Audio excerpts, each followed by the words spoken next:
Right guys, we've got another car in. It's got an issue. Let's go take a look. So it's a Seat Cupra.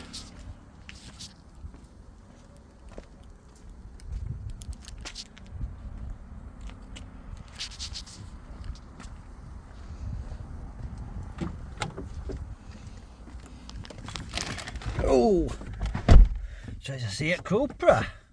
So guys, it's a 2010. It's only on 73,000 miles. Now we bought this car with a problem. So basically it was pulled onto the drive and they went into an house, were there a few hours, came back out and the car wouldn't start. A mechanic were about, I think he plugged his computer and he said it's coming, he said he thinks it's skipped timing or something like that. It came up with a timing fault. Now we've changed the the cam sensor and we've changed the crank sensor, which were a bit of a job because of a nightmare to get to on these. And it's not really improved it as such. But what we did notice is we could get it running if we're sort of hard down on accelerator. We could get it running really rough. So anyway, we need to do some more investigating on it. But we're hoping it in a timing issue.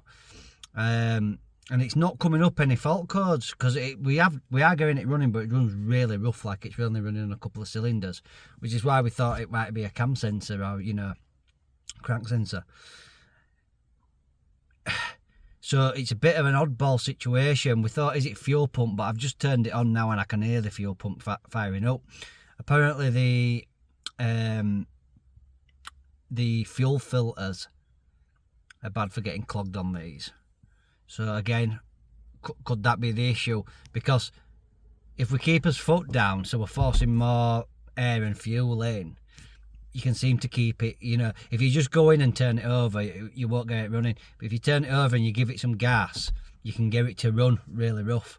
So let's have a look under, we'll have a look under the bonnet anyway. Just open the bonnet guys and I can hear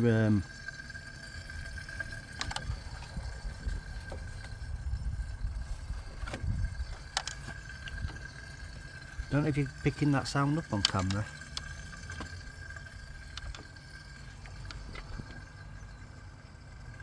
Well, I think it's the cooling system. Must have an auxiliary pump on it. But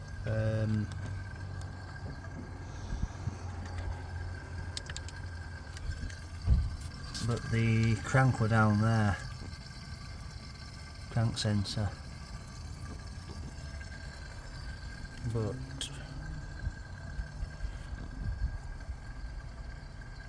there isn't a right lot to see here. Not a right lot at all. So I want to do a bit more of a video on that Cupra.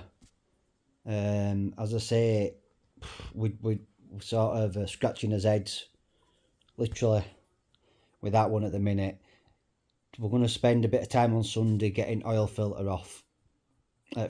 off, sorry, checking all that. We're going to check out fuel lines and what have you, just make sure that it is getting fuel, and just check one item at a time, because as I say, it's not giving us any fault codes, so it's a bit of a, I know when if there's fuel issues, it don't give you, it's like when the fuel pump goes on these older Volkswagens and stuff, there's no fault code that comes up. The fuel pump can pack in and there's no fault code that comes up to tell you.